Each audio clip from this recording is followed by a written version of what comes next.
प्रिय विद्यार्थियों, मैं डॉक्टर विनीता निर्वाण एमएलवी गवर्नमेंट कॉलेज भीलवाड़ा। आज हम आर्थिक नियमों एवं प्राकृतिक नियमों में भिन्नता के कारण अथवा आर्थिक नियमों की अपूर्णता या अनिश्चितता के कारण के बारे में अध्ययन करेंगे। साथ ही साथ इस व्याख्यान में हम आर्थिक नियमों की ज्वार भाटे के नियम से जो तुलना की जाती है उसके बारे में भी अध्ययन करेंगे। परीक्षा में आर्थिक नियमों की तुलना ज्वार भाटे के नियम से क्यों की जाती है, यह प्रश्न पूछा जाता है। आर्थिक नियमों की अपूर्णता या अनिश्चितता के कारण या आर्थिक नियमों एवं प्राकृतिक नियमों में भिन्नता के कारण निम्नलिखित कारण हैं। क्योंकि आर्थिक नियम प्राकृतिक नियमों की तुलना में अपूर्ण एवं कम निश्चित होते हैं। इसके मुख्य कारण हैं अर्थशास्त्र में मानव व्यवहार का अध्ययन। अर्थशास्त्र की विषय सामग्री मनुष्य ही है, जो स्वभाव से चंचल एवं बुद्धिमान होता है। इसलिए मानवीय विचारों एवं भावनाओं में भी सदैव परिवर्तन होता रहता है। अतः परिवर्तनीय मानवीय आचरण पर आधारित आर्थिक नियमों का अपूर्ण एवं अनिश्चित होना स्वाभाविक ही है। क्योंकि मनुष्य के आचरण और व्यवहार में अंतर आएगा तो आर्थिक नियम उसका पूर्ण रूप से विश्लेषण सही नहीं कर सकेंगे। नेक्स्ट है आर्थिक नियम अनेक तत्वों से प्रभावित। मानव व्यवहार पर आधारित आर्थिक नियम न केवल अनेक तत्वों से प्रभावित होते हैं, वरन इनसे संबंधित परिस्थितियों में सदैव परिवर्तन होता रहता है। मानव व्यवहार मुख्यतः धार्मिक एवं सामाजिक प्रथाओं तथा परिस्थितियों से प्रभावित होते हैं। इसके अतिरिक्त मानवीय भावनाओं से भी भिन्नता पाई जाती है। अतः मानव व्यवहार अनिश्चित एवं परिवर्तनशील होता है और मानव व्यवहार पर आधारित आर्थिक नियम भी कम निश्चित होते हैं। प्राकृतिक नियमों की सत्यता को प्रयोगशालाओं में अवलोकन, परीक्षण एवं प्रयोगों से जांचा तो जा सकता है, परंतु ये नियम निश्चित होते हैं, इनमें कोई परिवर्तन नहीं किया जा सकता। नेक्स्ट है मुद्रा रूपी मापन अपूर्ण एवं अविश्वसनीय। अर्थशास्त्र की मानवीय क्रियाओं का माप मुद्रा के माध्यम से किया जाता है, लेकिन यह मापदंड पूर्ण एवं अविश्वसनीय है। पूर्ण नहीं है मतलब अपूर्ण है एवं अविश्वसनीय, क्योंकि स्वयं मुद्रा के मूल्य में उसकी मात्रा में कमी या वृद्धि होने के साथ साथ परिवर्तन होता रहता है। यही नहीं, मुद्रा की सीमांत उपयोगिता धनी व्यक्ति के लिए कम तथा निर्धन व्यक्ति के लिए अधिक होती है। अतः आवश्यकताओं की तीव्रता को माप ठीक ढंग से नहीं कर पाने के कारण आर्थिक नियम निश्चित नहीं होते, जबकि इसके विपरीत प्राकृतिक नियमों के प्रतिपादन में मापदंड अधिक निश्चित एवं पूर्ण होते हैं। नेक्स्ट है आर्थिक नियमों की जांच प्रयोगशालाओं में संभव नहीं। आर्थिक नियमों की जांच हेतु कोई प्रयोगशाला नहीं होती। समस्त विश्व का मानव व्यवहार ही अर्थशास्त्र की प्रयोगशाला है। अतः उचित प्रयोग एवं जांच के अभाव में आर्थिक नियमों की सत्यता को प्रमाणित करना अत्यधिक कठिन कार्य है। इसलिए आर्थिक नियम अपूर्ण एवं अनिश्चित होते हैं, जबकि प्राकृतिक नियमों की सत्यता की जांच एवं परीक्षण तो प्रयोगशाला में किया जा सकता है। अतः इनके नियम पूर्ण एवं निश्चित होते हैं। नेक्स्ट है आर्थिक नियमों से संबंधित तत्व स्वयं परिवर्तनशील है, अर्थात आर्थिक नियमों को प्रभावित करने वाले तत्व स्वयं भी देश, काल एवं परिस्थितियों के अनुसार बदलते रहते हैं। मानव व्यवहार में भी परिवर्तन होता रहता है। अतः आर्थिक नियम पूर्णतः निश्चित नहीं हो पाते हैं, जबकि प्राकृतिक नियमों को प्रभावित करने वाले तत्व तो प्राय स्थिर एवं अपरिवर्तनशील होते हैं। क्योंकि इनका प्रतिपादन प्रयोगशालाओं की चार दीवारी के भीतर होता है, जिनमें सभी परिस्थितियां नियंत्रित एवं दी हुई होती हैं। अर्थशास्त्र एक विकासशील विज्ञान है। अर्थशास्त्र एक विकासशील विज्ञान है क्योंकि अभी तक इसका पूर्ण विकास नहीं हुआ है। जैसे जैसे इसका और अधिक विकास होता जाएगा, वैसे वैसे आर्थिक नियम उतने ही शुद्ध एवं निश्चित हो जाएंगे। प्रोफेसर डार्विन के अनुसार आर्थिक घटनाओं को प्रभावित करने वाले वास्तविक तत्वों को अब तक पूर्ण रूप से खोजा नहीं जा सका है। अतः केवल ज्ञात तत्वों पर आधारित भविष्यवाणियां या नियम अज्ञात तत्वों के प्रभाव से गलत एवं अनिश्चित हो जाते हैं। नेक्स्ट है अनेक अज्ञात तत्वों का प्रभाव। मानव व्यवहार से संबंधित आर्थिक नियमों को प्रभावित करने वाले अनेक तत्व अज्ञात एवं अनिश्चित होते हैं, जबकि प्राकृतिक नियमों को प्रभावित करने वाले तत्व पूर्ण ज्ञात एवं सुनिश्चित होते हैं। इसलिए आर्थिक नियमों में प्राकृतिक नियमों की सी निश्चितता नहीं आ सकती। उपयुक्त सभी कारणों से आर्थिक नियमों में प्राकृतिक नियमों की तरह निश्चितता एवं पूर्णता नहीं आती। इस संबंध में मार्शल ने ठीक ही कहा है, अर्थशास्त्र में कोई भी प्रवृत्ति ऐसी नहीं है जो गुरुत्वाकर्षण की तरह निश्चित एवं अटल हो। गुरुत्वाकर्षण का नियम यह कहता है कि कोई भी वस्तु ऊपर की ओर फेंकी जाएगी तो वह अंततोगत्वा नीचे आएगी ही आएगी। अतएव अर्थशास्त्र का ऐसा कोई भी नियम नहीं है जिसकी तुलना गुरुत्वाकर्षण नियम से की जा सके, क्योंकि अर्थशास्त्र के सभी नियमों में मुख्य बात यह आती है कि यह नियम तभी लागू होगा जब अन्य बातें समान रहे, अर्थात if terms and conditions are equal. अगर इनमें जरा सा भी कुछ परिवर्तन होता है तो यह नियम हो सकता है कि लागू ना हो।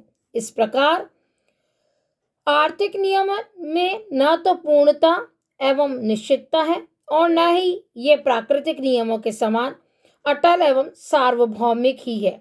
ये तो केवल आर्थिक प्रवृत्तियों के कथन मात्र ही हैं। उपयुक्त अध्ययन के आधार पर प्रश्न यह उत्पन्न होता है कि क्या आर्थिक नियमों की तुलना ज्वार भाटे के नियम से की जा सकती है, या क्या अर्थशास्त्र एक निश्चित विज्ञान है क्या? वास्तव में प्रोफेसर मार्शल ने कहा है कि आर्थिक नियमों की कोई भी प्रवृत्ति गुरुत्वाकर्षण के नियम के समान पूर्णतः निश्चित नहीं है। उन्होंने इस संबंध में यह भी लिखा है कि अर्थशास्त्र में कोई भी प्रवृत्ति ऐसा नहीं है कि जो गुरुत्वाकर्षण के समान निश्चित एवं अटल हो। अतः अर्थशास्त्र का कोई भी नियम ऐसा नहीं है जिसकी तुलना गुरुत्वाकर्षण के नियम से की जा सके। आर्थिक नियम कम निश्चित होते हैं। यही कारण है कि मार्शल कहते हैं कि आर्थिक नियमों की तुलना गुरुत्वाकर्षण के सरल एवं निश्चित नियम से न करके ज्वार भाटे के नियम से करनी चाहिए। अब वास्तव में प्रश्न यह है कि क्या गुरुत्वाकर्षण एवं ज्वार भाटे का नियम दोनों से क्या आशय है, और उसके पश्चात क्या गुरुत्वाकर्षण के नियम के अनुसार यदि किसी वस्तु को ऊपर उछाला जाए तो वह नीचे गिरेगी, यह कथन सदैव सत्य है या नहीं? वास्तव में यह कथन सदैव सत्य है तथा सभी देश, काल एवं परिस्थितियों में समान रूप से लागू होता है। इस प्रकार गुरुत्वाकर्षण का यह नियम अधिक निश्चित एवं सार्वभौमिक है, जबकि ज्वार भाटे के नियम के अनुसार समुद्र में सूर्य या चंद्रमा के आकर्षण के फलस्वरूप प्रतिदिन 2 बार ज्वार आता है, लेकिन ज्वार के उतार चढ़ाव पर अनेक तत्वों यथा सूर्य एवं चंद्रमा की स्थिति, आंधी एवं तूफान तथा हवा की दिशा और मौसम आदि का प्रभाव पड़ता है। अतः ज्वार भाटे का समय एवं उसकी प्रकृति अनिश्चित होती है। मानव व्यवहार पर अनेक बातें प्रभाव डालती हैं और आर्थिक नियमों में ऐसी निश्चितता का अभाव पाया जाता है। अतएव जिस प्रकार ज्वार भाटे का नियम सामान्य परिस्थितियों में ही लागू होता है, ठीक उसी प्रकार आर्थिक नियम भी सामान्य परिस्थितियों यथा अन्य बातें समान रहने पर वाले वाक्यांश के का परिणाम स्वरूप ही लागू होता है। ज्वार भाटे के नियम के साथ जिस तरह संभवतः शब्द जुड़ा रहता है, उसी प्रकार आर्थिक नियमों के साथ भी अन्य बातें समान रहे वाक्यांश जुड़ा रहता है। मार्शल का कथन उपयुक्त ही प्रतीत होता है इस संबंध में, और रॉबिन्स ने भी ठीक ही कहा कि आर्थिक नियमों की भांति प्राकृतिक नियमों को भी काल्पनिक सिद्ध किया जा सकता है। जैसे कि गुरुत्वाकर्षण के नियम के अनुसार किसी वस्तु को अगर ऊपर उछाला जाए तो वह अंततोगत्वा नीचे गिरेगी, परंतु हाइड्रोजन गैस से भरे गुब्बारे के साथ ऐसा नहीं होता, वरन वह नीचे आने की बजाय ऊपर की ओर उठता चला जाता है। इसी प्रकार रसायन शास्त्र के अनुसार निश्चित ताप पर ही पानी बनता है, अन्यथा नहीं। इस प्रकार विज्ञान के नियम भी आर्थिक नियमों की भांति मान्यताओं पर आधारित है। अब प्रश्न यह है कि क्या अर्थशास्त्र एक निश्चित विज्ञान है? तो हमने जो भी अभी तक अध्ययन किया है उसके आधार पर अर्थशास्त्र के नियम मानव व्यवहारों, प्रवृत्तियों तथा अन्य निश्चित तत्वों पर आधारित होने के कारण प्राकृतिक नियमों की भांति निश्चित एवं पूर्ण नहीं होते, और इसी कारण कुछ अर्थशास्त्री अर्थशास्त्र को निश्चित विज्ञान नहीं मानते, परंतु रॉबिन्स इस बात को नहीं मानते और उनका कथन है कि अर्थशास्त्र के नियम अन्य विज्ञानों के नियमों के पूर्णतः समान है। यदि पूर्ण तथ्य दिए हुए हों तो उन पर आधारित परिणाम भी सत्य होते हैं। वे अपने विचार की पुष्टि हेतु निम्नलिखित वाक्य तर्क में देते हैं। ए है, आर्थिक नियम पूर्ण एवं निश्चित। सभी आर्थिक नियम एक से नहीं होते, अतः अर्थशास्त्र के कुछ नियम ऐसे भी हैं जो सार्वभौमिक तभी सभी प्रकार सत्य है। जिस प्रकार किसी भी विज्ञान के नियम, जैसे कि उत्पत्ति हास नियम, सीमांत उपयोगिता हास नियम तथा प्रतिस्थापन का नियम, इन सब का हम विस्तार से आगामी अध्यायों में अध्ययन करेंगे। मानव प्रवृत्तियों पर आधारित सभी नियम कम सत्य नहीं होते, जैसे गोसेन का उपयोगिता हास नियम आदि। अतः इस आधार पर इन आर्थिक नियमों को वैज्ञानिक नियम कहा जा सकता है। नेक्स्ट है, सामान्य एवं औसत रूप से क्रियाशील।